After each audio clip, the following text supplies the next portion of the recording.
एक ऐसी नोटबुक जिस पे लिखा था डेथ नोट। एक ऐसी नोटबुक जिसके ऊपर नाम लिखने के बाद 6 मिनट में हो जाए किसी भी इंसान की मौत। एक ऐसी नोटबुक जिसके ऊपर नाम के साथ अगर कारण लिखा जाए तो उस इंसान की उसी कारण के साथ मौत हो, और अगर कारण ना लिखा जाए तो हार्ट अटैक से। हेलो, नमस्ते, सत श्री अकाल। इस बार की स्टोरी है डेथ नोट, एपिसोड 1। इस स्टोरी की स्टार्ट होती है एक सीन के साथ, जहाँ पे दो क्रिएचर्स एक दूसरे से बात कर रहे होते हैं। एक क्रिएचर बोलता है कि युग हमारे साथ भी खेल लो यार, जब दूसरा क्रिएचर किसी और तरफ किसी दूर जगह पे देख रहा होता है और कहता है अभी नहीं। दूसरे एंगल पे ये दिखाया जाता है कि एक लड़का क्लास में बाहर की तरफ देख रहा होता है। उसकी क्लास में पढ़ाई चल रही होती है और वो विंडो के बाहर झांक रहा होता है। तभी टीचर उसका नाम लेता है और उसे सवाल पूछता है, कागुमी ज़रा ये चीज़ बताना। और वो उस टीचर के सवाल का जवाब दे देता है, जिसके कारण टीचर उसकी तारीफ करता है। तभी उसकी नज़रों के सामने से एक नोटबुक आसमान से गिर रही होती है। उसकी नज़र उस नोटबुक पे जाती है जिस पे लिखा होता है डेथ नोट। जब क्लास ख़त्म हो जाती है वो नीचे जाता है और उस नोटबुक को ढूंढने की कोशिश करता है, और वो नोटबुक उसे वहीं पड़ी हुई मिलती है। जब उस नोटबुक को खोल के देखता है तो उस पर लिखा होता है डेथ नोट, और अंदर इंस्ट्रक्शन दिए होते हैं कि इस नोटबुक को कैसे यूज़ किया जाए। अगर इस नोटबुक में किसी भी इंसान का नाम लिखा जाएगा तो उसकी 6 मिनट में मौत हो जाएगी। अगर कारण लिखोगे तो उस कारण से, वरना हार्ट अटैक से। इस चीज़ को देख के वो पूरी रास्ते इसी चीज़ को सोच रहा होता है कि शायद कोई मजाक कर रहा है। क्या सोच के किसी ने नोटबुक बनाई होगी, या क्या करना चाहता है कोई जिसने नोटबुक बनाई होगी।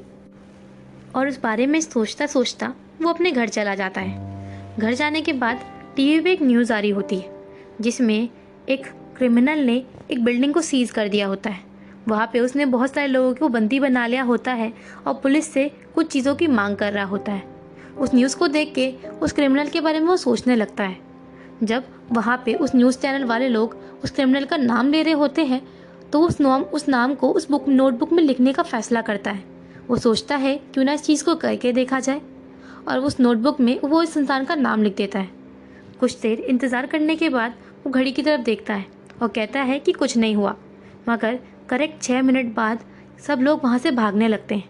इस चीज़ को देख के वो शॉक हो जाता है। थोड़ी देर बाद पता चलता है कि उस क्रिमिनल की हार्ट अटैक से मौत हो जाती है, जो चीज़ उसे बहुत शॉक कर देती है। अगले दिन वो एक शॉप पे जा रहा होता है, जहाँ पे शॉप के बाहर कुछ लोग एक लड़की को परेशान कर रहे होते हैं और उसका रेप करने की कोशिश कर रहे होते हैं। वो सब चीज़ वो देख रहा होता है। उसका मन करता है कि वो कुछ करे, उसका मन करता है कि वो उस लड़की की हेल्प करे, मगर वो चुप वहाँ पे देख रहा होता है।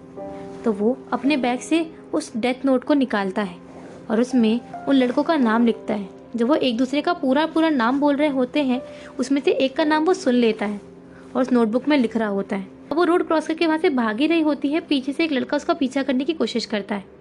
जैसे ही वो रोड क्रॉस करता, एक ट्रक उसे टक्कर मार देता है। इस बार उसने उसकी मौत का कारण लिखा था और वो चीज़ भी सच हो गई। इसे देख के उसे भरोसा हो गया कि हाँ, ये डेथ नोट असली है। उसी बीच स्टोरी का दूसरा एंगल दिखाया जाता है। वहाँ पे वो क्रिएचर्स जो स्टोरी के स्टार्टिंग में दिखाए जाते हैं, उन्हें एक देवता बोला जाता है। उनमें से एक का नाम होता है ड्यूक। उन सबके बीच में एक बात चल रही होती है। ड्यूक बोलता है कि उसने अपनी डेथ नोट इंसानी दुनिया में गिरा दी है और वो उसे लेने जा रहा है, जिसको सुन के और सारे गॉड वहाँ पे हंसने लगते हैं और कहने लगते हैं तुम बहुत लापरवाह हो। वो उन सारी बातों को इग्नोर करके इंसानी दुनिया में जाता है और इसी नोटबुक को ढूंढने लगता है। वो जाता है कागुमी के घर के पास। जब वो कागुमी के कमरे में जाता है, कागुमी उसे देख के डर जाता है। जब वो उसे बताता है कि वो मौत का देवता रूक है और वो अपनी डेथ नोट देखने आया है कि वो किसके हाथ में है। जब कागुमी उससे पूछता है कि तुम्हें ये वापस चाहिए या फिर तुम मुझे मार दोगे क्योंकि मैंने तुम्हारी नोटबुक का इस्तेमाल किया, तो वो कहता है मैं ऐसा नहीं करूँगा। वो कहता है कि तुमने इतने दिनों में इतने सारे नाम लिख दिए। ये चीज़ को देख के मैं थोड़ा शॉक हूँ। इंसान भी बड़े अजीब होते हैं। जब वो पूछता है कि कागुमी तुम ऐसा क्यों कर रहे हो और तुम्हें ये सब कुछ करके क्या मिलेगा, वो कहता है कि वो भगवान बनना चाहता है। वो सारे लोगों की बुराई ख़त्म करना चाहता है। वो सारे बुरे लोगों को मारना चाहता है, जिसके कारण इस दुनिया में सिर्फ अच्छाई वापस रहे। इस चीज़ को सुन के ड्यूक थोड़ा सोचता है, कहता है कि इंसान भी बड़े अजीब होते हैं। ड्यूक उसे बताता है कि वो डेथ नोट अब कागुमी की है और वो कागुमी उसका इस्तेमाल कर सकता है, मगर एक दिन जिस दिन रियूक उसे मारना चाहेगा, उस डेथ नोट में वो खुद उसका नाम लिख देगा। रियूक उसे बताता है कि अब डेथ नोट कागुमी की है और कागुमी उसका जैसे चाहे इस्तेमाल कर सकता है, और जिस दिन रियूक को कागुमी को मारना होगा वो उस डेथ नोट में उसका नाम लिख देगा, मगर तब तक वो डेथ नोट उसी के साथ रहेगी। वो कहता है कि तुम्हें ये मुझे दे के क्या मिलेगा, मतलब तुम ये सिर्फ मुझे ही क्यों देना चाहते हो, तुमने इस चीज़ के लिए मुझे क्यों चुना। वो कहता है मैंने तुम्हें चुना नहीं, तुम्हें ये किताब मिल गई और इस किताब के साथ एक श्राप भी मिलेगा।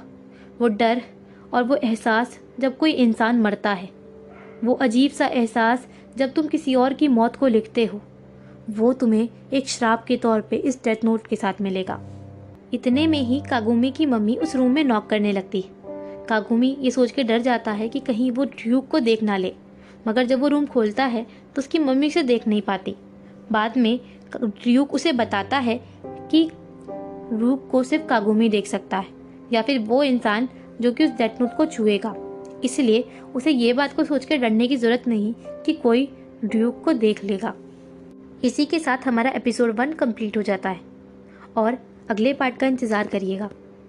अगर पसंद आया तो ठीक, वरना क्या कमी रह गई ये ज़रूर बताना। Till then be safe, be काम।